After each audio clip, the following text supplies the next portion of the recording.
할렐루야.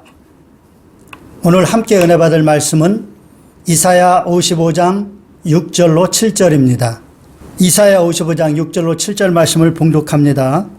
너희는 야훼를 만날 만할 때에 찾으라. 가까이 계실 때에 그를 부르라. 악인은 그의 길을, 불의한 자는 그의 생각을 버리고 야훼께로 돌아오라.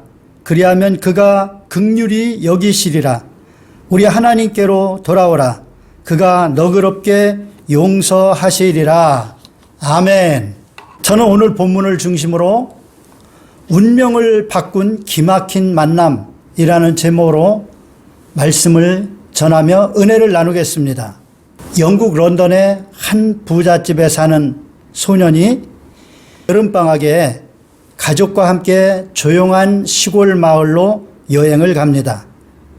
시골 마을에 도착해 보니 도시에서는 볼 수 없는 아름다운 호수가 있었습니다.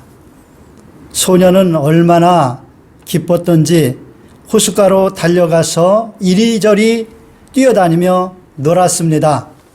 한참을 뛰놀다 더위를 느낀 소년은 물에 들어갔다가 그만 발이 미끄러져서 깊은 물에 빠지고 말았습니다.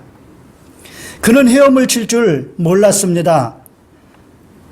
허우적거리며 사람 살려, 사람 살려 소리를 질렀습니다. 그러나 가족들과 너무 멀리 떨어져 있어서 아무도 그의 소리를 들을 수가 없었습니다. 몸에 힘이 빠져 허우적거릴 수도 없게 되고 이제는 영락없이 죽게 되었습니다. 바로 그때 호숫가를 지나가던 그의 또래의 한 시골 소년이 그를 보게 됩니다. 시골 소년은 즉시로 물에 뛰어들어 그를 건져냈습니다. 잠시 후 물에 빠졌던 소년이 정신을 차린 뒤 자신을 구해준 시골 소년에게 말했습니다. 정말 고마워. 내가 아니었으면 나는 틀림없이 죽었을 거야. 그는 시골 소년을 데리고 아버지에게 갔습니다. 그리고 자기가 물에 빠져 죽게 되었는데 그가 건져주어 살게 된 사실을 말씀드렸습니다. 아버지는 시골 소년의 손을 꼭 잡으며 말했습니다. 얘야, 정말 고맙구나. 내가 용감하게 물에 뛰어들어 내 귀한 아들의 생명을 구해 주었구나. 그래, 내가 내게 무언가 해주고 싶은데 소원이 있으면 뭐든지 말해보려무나. 소년은 잠시 후에 말을 합니다. 예, 저는 도시에 가서 공부하여 의사가 되는 게 꿈입니다. 하지만 집이 너무 가난하여 공부할 형편이 못 됩니다. 그러냐? 그럼 내가 너를 도시로 데려가서 공부시켜 주도록 하겠다. 그리하여 시골 소년은 런던에 가서 공부해 마침내 런던 의과대학에 들어가게 되었고 꿈에 그리던 의사가 되었습니다. 이 시골 소년이 바로 그 유명한 플레밍입니다. 그리고 그가 구해준 도시 소년은 그 유명한 영국 수상 윈스턴 처칠입니다. 그 후에 세월이 흘러서 1940년 5월에 영국이 독일의 침공을 받게 됩니다. 그때 수상이 된 처칠은 상황을 살피러 갔다가 그만 악성 폐렴에 걸립니다. 당시에는 폐렴을 치료할 만한 약이 없었습니다. 처칠은 죽을 수밖에 없는 지경이 되었습니다. 속수무책 매일 고열에 시달리며 극심한 고통 속에서 죽어가고 있을 바로 그때 플레밍으로부터 한 약이 전달되어 옵니다. 그 약을 처방해 처칠은 깨끗이 회복됩니다. 그리고 독일의 침공으로부터 위기에 빠진 영국을 구출하여 세계적인 위대한 지도자가 되었습니다. 사랑하는 여러분, 이 기막힌 만남이 얼마나 감동적입니까? 플레밍 덕분에 처칠은 물에 빠져 죽을 뻔했다가 살아나고, 처칠 덕분에 플레밍은 위대한 의사가 되어 처칠을 또 살려주게 됩니다. 그리고 두 사람은 역사적인 세계적인 위대한 인물이 된 것입니다. 여러분, 죽어가던 처칠을 구해낸 그 약이 바로 페니실린입니다. 이 페니실린은 세균을 잡는 데 특효약입니다. 그래서 오늘날 가장 귀하게 널리 쓰이는 약품이 되었습니다. 플레밍은 페니실린을 만들어낸 공로로 노벨 의학상을 받게 되었습니다. 사랑하는 여러분, 처칠과 플레밍의 만남은 너무나도 감동적입니다. 이러한 만남은 역사의 주관자이신 하나님께서 맺어주신 만남일 것입니다. 이러한 복된 만남이 여러분의 삶 가운데서도 경험되어지시기를 예수님의 이름으로 축원합니다. 사랑하는 여러분, 여러분은 지금까지 어떠한 만남의 축복이 있었습니까? 너무도 많은 사람들이 잘못된 만남으로 고통 속에 살아갑니다. 부모 잘못 만나고, 친구를 잘못 만나고, 스승 배우자를 잘못 만나서 원망과 한숨으로 사는 사람이 많습니다. 여러분, 우리나라 옛날 어른들 보면요, 정말 무지막지했습니다. 자식들이 뭔가 잘못하면은 뭐가 잘못됐는지 깨우쳐 주면서 야단을 쳐야 되는데, 그냥 다짜고짜 비루 먹을 놈, 육실할 놈, 뭐 N병을 마저 죽을 놈, 뭐 하여튼 온갖 저주를 퍼부어대면서 그렇게 자식을 저주를 했던 그런 때가 있었습니다. 그럼에도 불구하고 우리나라가 이렇게 잘 된 것은 하나님의 특별한 축복이 있었다고 생각을 합니다. 여러분, 부모님을 잘못 만나면 참 자식들은 고생을 하게 됩니다. 또 부모님도 좋은 부모님 밑에서 또 나쁜 자식이 나는 경우도 많이 있습니다. 사무엘 같은 훌륭한 이 사사도 자식들이 아버지를 본받지 않고 막 나가는 바람에 사람들이 그 자식들을 사사로 추대하지 못하고 왕을 구하게 된 것 아닙니까? 부모 잘못 만나고, 친구를 잘못 만나고, 스승 배우자를 잘못 만나서 원망과 한숨으로 사는 사람들이 많습니다. 여러분, 부모와의 만남은 운명이므로 어쩔 수가 없습니다. 그러므로 부모와의 만남에 대해서는 자신이 원하는 부모님이 아니라고 원망하지 말고 하나님 뜻이 어디에 있는지를 깨닫고 긍정적으로 대처해 나가야 합니다. 부모를 잘못 만났다고 원망하며 잘못된 길로 빠지는 사람이 있는데, 이는 지극히 어리석은 일입니다. 그러면 완전히 인생을 망치고 맙니다.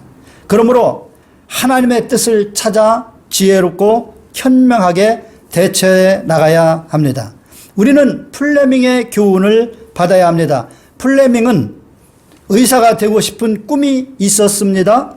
그러나 가난해서 공부할 수가 없었습니다. 그러나 그는 부모를 원망하지 않았습니다. 그래서 그는 공부해서 사람을 살리는 의사가 되지 못한다더라도 물에 빠져 죽어가는 사람이라도 살리는 사람이 되어야겠다 생각하고 열심히 수영을 배우고 훈련했습니다. 그래서 수영을 잘 하게 되었습니다. 중심을 보시는 하나님께서 아마도 그의 마음을 보시고 물에 빠져 죽어가는 처치를 만나서 그를 건전하게 하심으로 그가 의사가 되도록 길을 열어주신 것이 아닌가 생각이 됩니다. 만일 플레밍이 부모를 원망하면서 가출해서 나쁜 친구들을 만나서 부모님 속을 썩이고 허랑방탕하며 못된 짓을 하고 살았다면 그는 아마 처치를 만날 수 있는 이런 기회를 잡지 못했을 것입니다. 설사 그런 기회를 잡았다 하더라도 수영을 할 줄 몰라서 들어가서 꺼내지 못할 것이고, 꺼낸다고 들어갔다가는 둘 다 죽고 말았을 수도 있습니다. 사랑하는 여러분, 부모님과의 만남은 운명적이지만 그 외에 다른 모든 만남은 우리의 선택입니다. 그러므로 부모와의 만남은 어쩔 수가 없지만 그 외의 만남은 선택을 잘해서 좋은 만남을 가져야 하겠습니다. 만남 중에서 배우자를 만나는 것은 부모와의 만남 이상으로 매우 중요합니다. 근데 참으로 희한하게도 결혼하고 후회하지 않는 사람이 거의 없다고 하니 결혼 전에 배우자를 정말로 심사숙고해서 잘 찾는 것이 중요하겠습니다. 이미 결혼한 사람들은 이제 어쩔 수 없습니다. 자기가 선택한 것을 어찌하겠습니까? 서로 맞추고 살아야 합니다. 어떻게 맞춥니까? 하나님께서 방법을 알려주셨습니다. 아내는 남편에게 복종함으로 맞추고 남편은 아내 사랑하기를 자기 자신처럼 자기 몸처럼 사랑함으로 서로 아끼고 서로 존중하면서 그렇게 살아가는 훈련을 해야 됩니다. 그래서 부부가 맞추어서 하나가 되어야 됩니다. 마음에 드는 사람 만나지 못했다면 맞추어서 서로 마음에 드는 사람으로 변화되어 가면 되는 것입니다.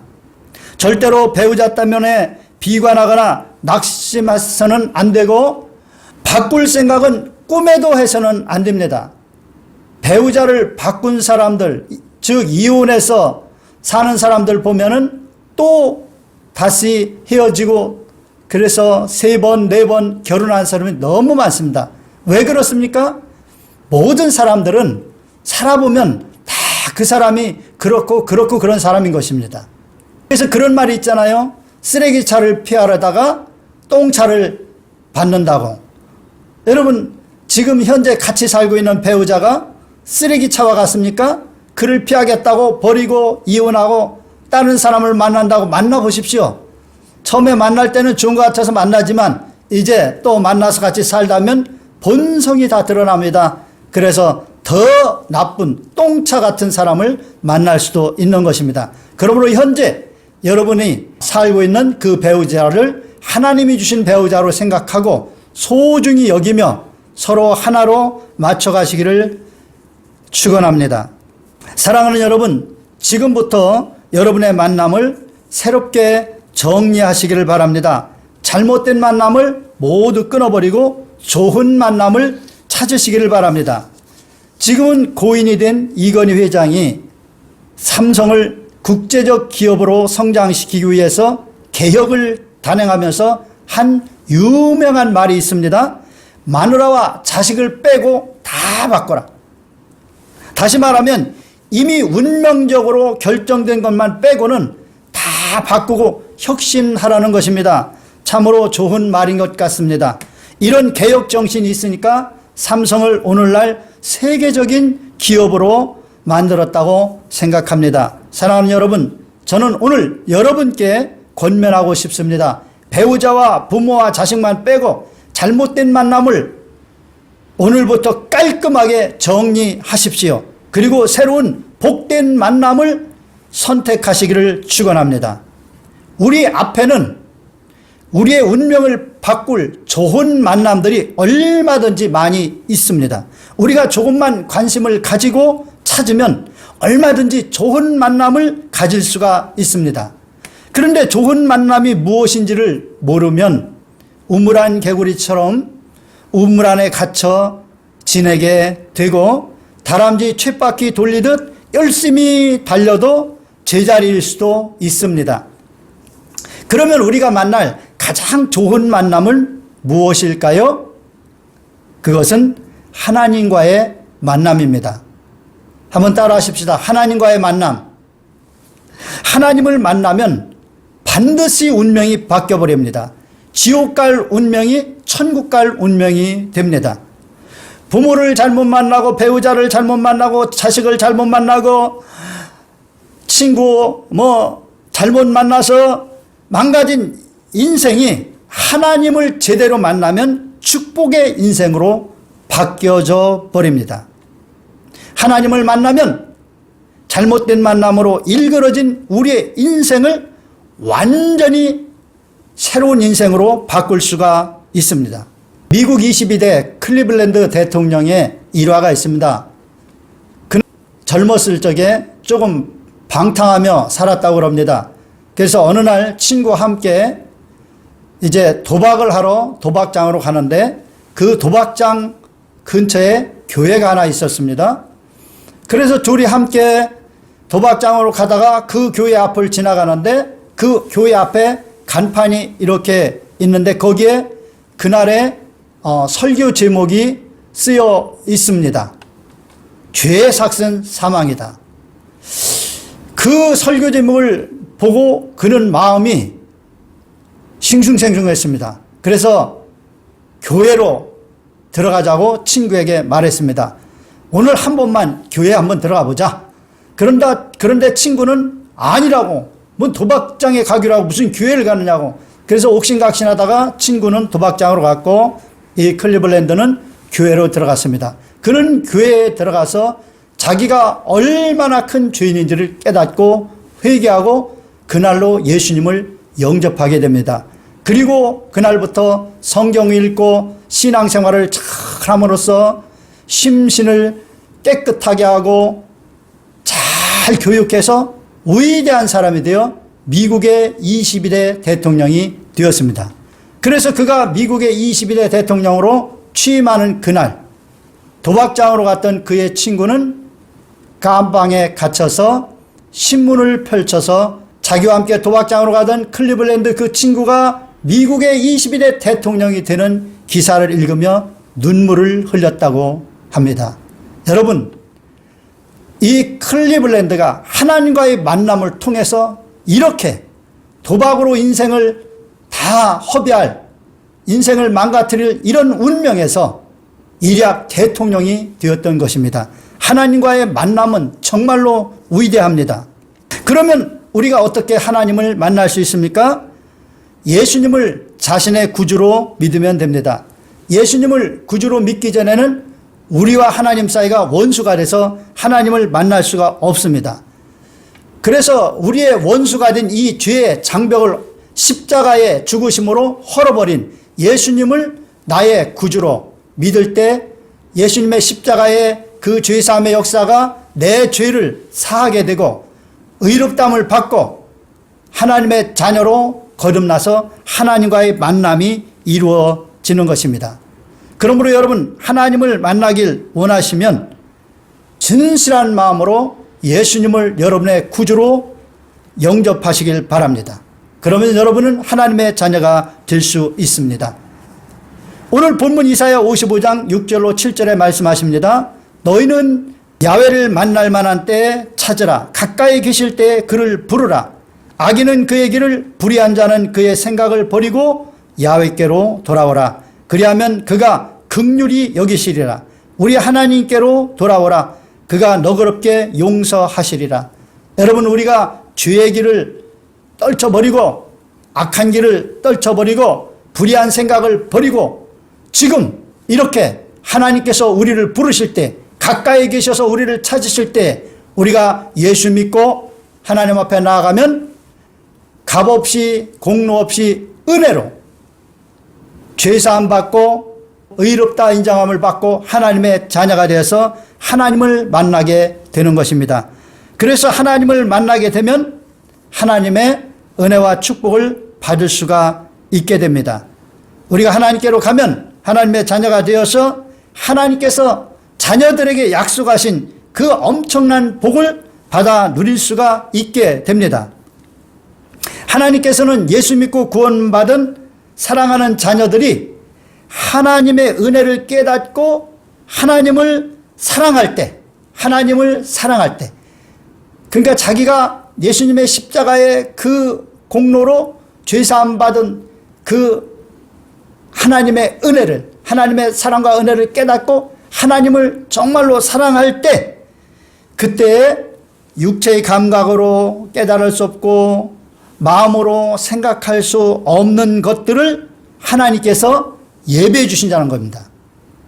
엄청난 복을 예배해 주신다는 거예요. 그런데 우리가 육체적인 감각으로도 그 예배하신 것을 알 수가 없어요. 우리 마음의 생각으로도 알 수가 없어요. 그래서 고린도전서 2장 9절에 이렇게 말씀합니다. 하나님이 자기를 사랑하는 자들을 위하여 예배하신 모든 것은 하나님이 자기를 사랑하는 자들을 위하여 예배하신 모든 것은 눈으로 보지 못하고 귀로 듣지 못하고 사람의 마음으로도 생각하지 못하였다 함과 같으니라. 그러니까 우리가 하나님을 사랑하게 되면 하나님이 우리를 위해 엄청난 것을 예배하시는데 육신의 감각으로는 그걸 알 수가 없어요. 우리 마음의 생각으로 아무리 상상을 하고 생각을 해도 알 수가 없다는 거예요. 그러면 하나님이 하나님을 사랑하는 자들을 위해서 예배하신 것들을 어떻게 알게 되고 그것을 받아 누릴 수가 있을까요? 성령과 말씀과의 만남을 통해서, 성령과 말씀과의 만남을 통해서 하나님께서 예배하신 이 모든 것들을 깨달을 수 있고 받아서 누릴 수가 있다는 것입니다. 하나님께서 우리를 위해 예배하신 상상을 초월한 복들이 성경에 빼곡하게 쓰여 있습니다. 그런데 이 복들이 성령을 받지 않으면 성경을 아무리 읽어도 보이지가 않습니다.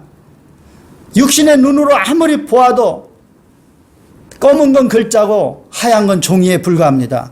읽어서 귀로 들어도 이게 도대체 말은 알겠는데 이게 마음에 와닿질 않습니다. 깨달아지질 않습니다.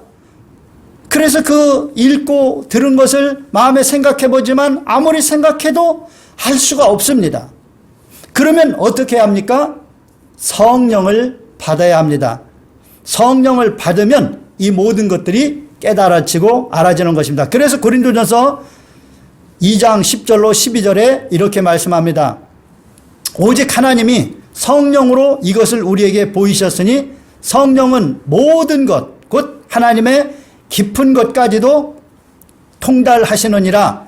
사람의 일을 사람의 속에 있는 영 외에 누가 알리요? 이와 같이 하나님의 일도 하나님의 영 외에는 아무도 알지 못하느니라.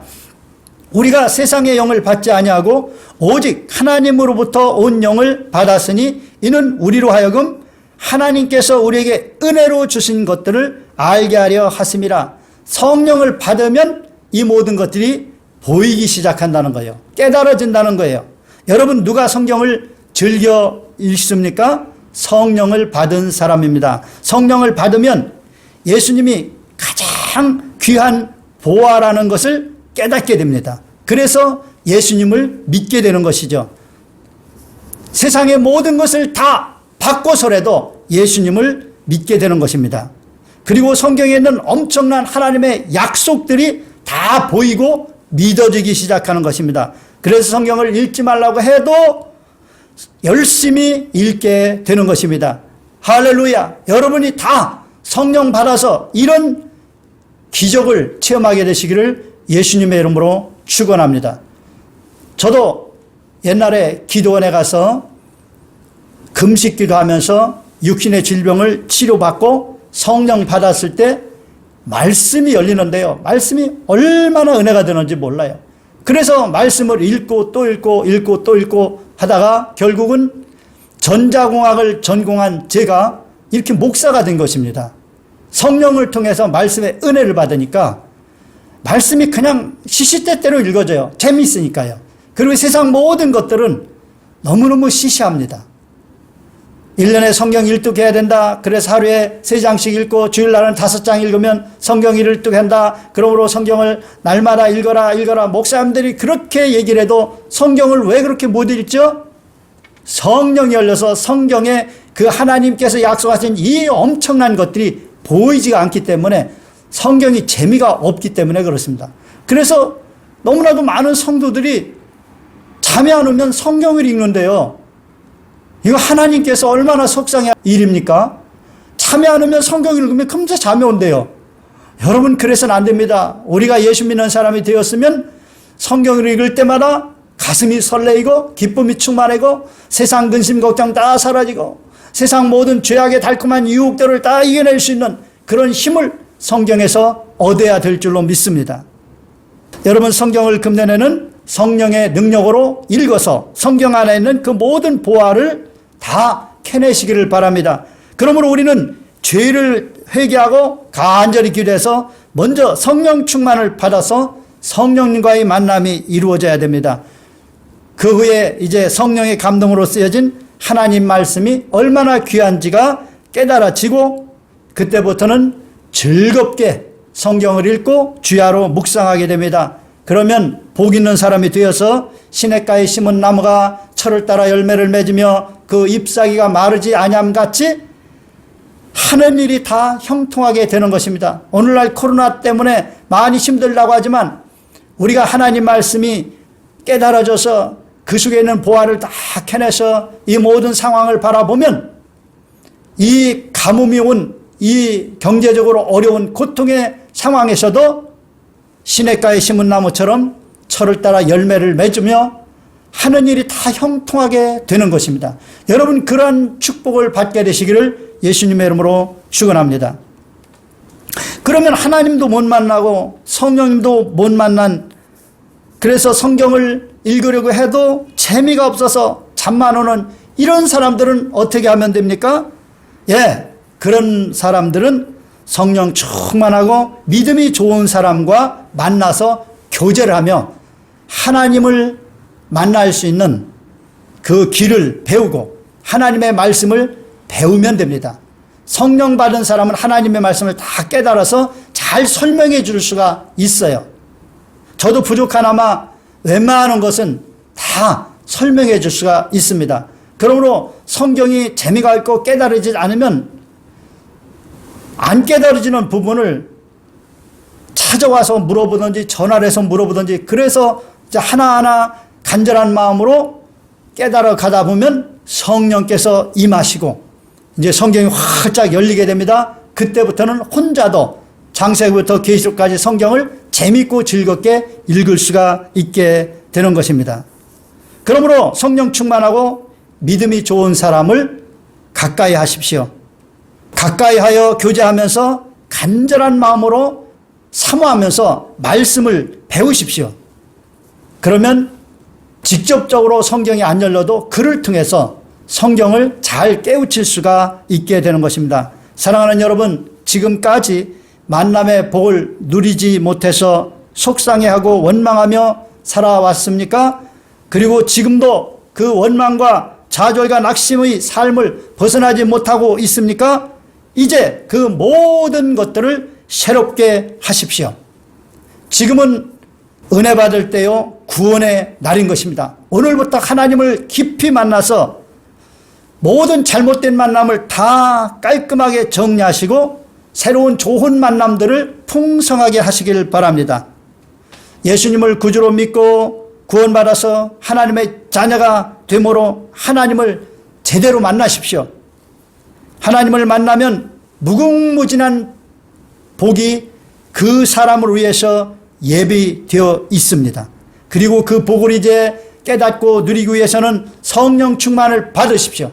그래서 성령의 깨닫게 하시는 능력으로 성경을 읽으면서 그 빼곡하게 예비된 그 복을 발견하시고 믿음으로 그 복을 받아 누리시면서 그 복을 또 나누고 세상의 빛과 소금의 역할을 감당하면서 하나님께 영광 돌리고 여러분의 삶에 가치와 보람이 넘치는 행복한 삶을 살아가는 여러분 되시기를 주님의 이름으로 축원합니다.